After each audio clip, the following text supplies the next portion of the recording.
नमस्कार, मैं उमेश। आप देख रहे हैं विराट 24 न्यूज।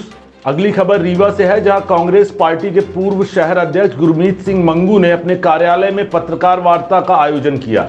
इस दौरान भाजपा सरकार पर जमकर निशाना साधा। साथ ही रीवा सांसद जनार्दन मिश्रा को आड़े हाथों लेते हुए कहा कि गत दिवस रीवा शहडोल मार्ग का भूमि पूजन किया गया था, जहां सांसद ने बयान दिया है कि महापौर के चुनाव में प्रशासन ने उन्हें चुनाव में हरा दिया, जिससे यह स्पष्ट होता है कि प्रशासन चुनाव जिताता था और हराता है।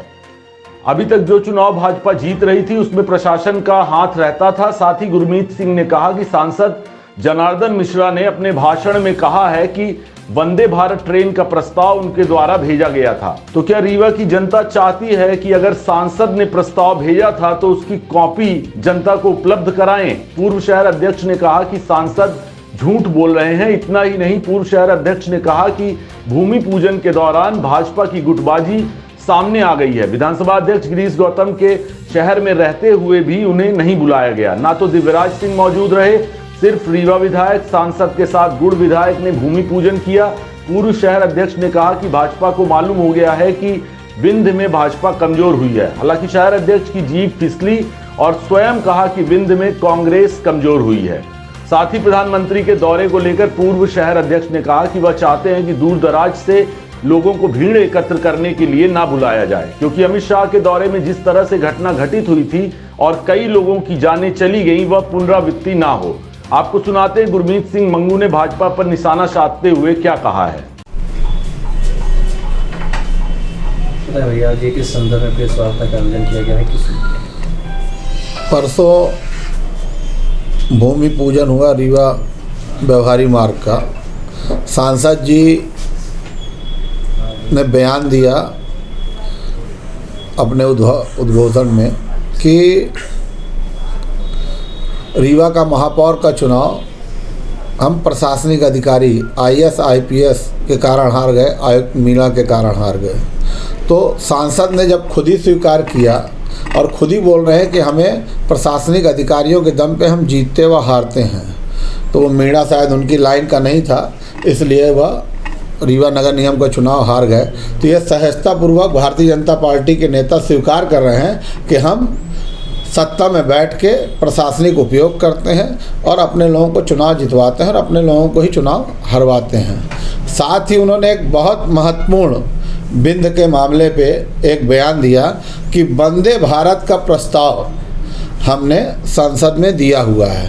तो मैं रीवा जिले के आम जनमानस की तरफ से सांसद जी से कहना चाहता हूं कि अगर आपने वह प्रस्ताव दिया है तो उसकी कॉपी लोकतंत्र का चौथा स्तंभ इलेक्ट्रॉनिक और प्रिंट मीडिया और रीवा की जनता को उपलब्ध कराएं। जहां तक मेरी जानकारी है, सतना महापौर ने एक पत्र वंदे मातरम ट्रेन के लिए लिखा और एक भारतीय जनता युवा मोर्चा के साथी हैं गौरव तिवारी जी, उन्होंने लिखा। अगर सांसद जी ने प्रस्ताव भेजा है तो उसकी कॉपी तुरंत रीवा की जनता को उपलब्ध कराएं, क्योंकि 6 लाख लोगों ने उनको वोट दिया है। उन्हें यह मालूम चले कि हमारा सांसद सच बोल रहा है कि झूठ बोल रहा है, और 18 लाख लोग रीवा जिले के यह जाने कि रीवा के सांसद झूठ भी बोलते हैं।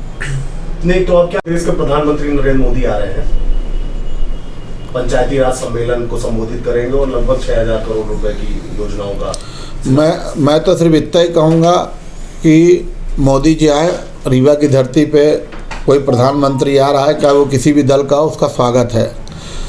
बस मेरा विनम्र आग्रह है कि सीधी सतना सिंगरौली से भीड़ न ढोई जाए। पिछली बार अमित शाह आए थे, भीड़ सतना से आई, सीधी से आई, सिंगरौली से आई, और उसमें आदिवासी भाइयों की मृत्यु हो गई और 25 से 30 के बीच में संजय गांधी अस्पताल में भर्ती हुए।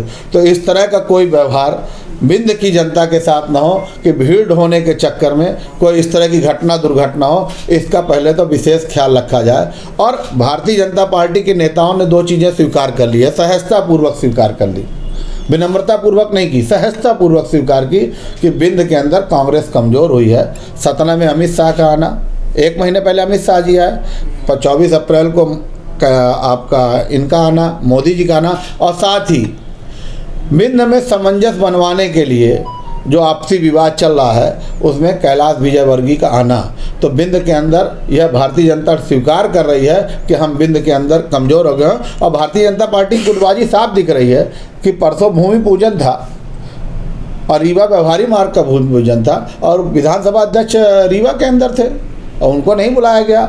और गोविंदगढ़ सर्किल रीवा दिवराज महाराजा मार्तंड सिंह जी कोठी, वो पूरा उनका सर्किल इलाका, वहाँ दिवराज भी मौजूद नहीं थे। तो भारतीय जनता पार्टी की गुटबाजी तो सड़कों पे थी, अब तो नालियों में दिखाई देने लगी। ये हुए काम का भी क्रेडिट लेते हैं आप आपके सामने है, वंदे भारत का प्रस्ताव सांसद ने भेजा उन्होंने, तो मैं तो उनसे बोल रहा हूँ कि सहजतापूर्ण काफ़ी उपलब्ध करा दें। हमारी जो जानकारी है उसमें सिर्फ 2 लोगों ने पत्र लिखा था, एक पूर्व महापौर वर्तमान महापौर सतना योगेश ने और गौरव ने। अगर सांसद जी ने कहा है तो उसकी कापी उपलब्ध कराएं रीवा की जनता को। और साथ ही जो यह स्वीकार किया कि प्रशासनिक अधिकारी हमें चुनाव हरवाए हैं, तो इसका मतलब इससे पहले जितने भी चुनाव हुए रीवा की 8 सीट जीती गई तो वो प्रशासनिक तंत्र के दम पे जीती गई। ये सहजतापूर्वक उन्होंने बड़े भरे मंच में भाषण में कहा है। और सांसद जी की जो भाषा है और शिवराज की भाषा है, ये बीच बीच में कब अमर्यादित हो जाती है आपके सामने है। शिवराज का भी इसी तरह का हाल है कि कमलनाथ जी को कब अपशब्द बोल देंगे, सांसद का प्रशासनिक अधिकारियों को अपशब्द बोल देंगे, कब किस नेता को बोल देंगे।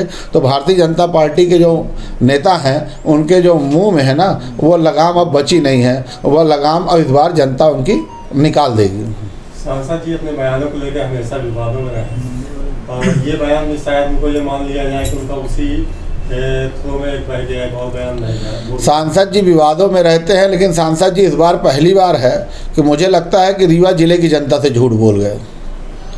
अगर वो प्रस्ताव की कापी सामने नहीं आती है तो रीवा जिले की जनता के साथ उन्होंने झूठ बोला है। नेता झूठ बोलते हैं, लेकिन ऐसा झूठ नहीं बोलना चाहिए जो जिले की जनमानस को अपमानित महसूस करे कि हमारा सांसद बोलता है प्रस्ताव भेजा, प्रस्ताव गया ही नहीं। प्रस्ताव की कापी, मैं तो सिर्फ उनसे कह रहा हूं कि आदरणीय हमें प्रस्ताव की कापी रीवा की जनता देखना चाहती है।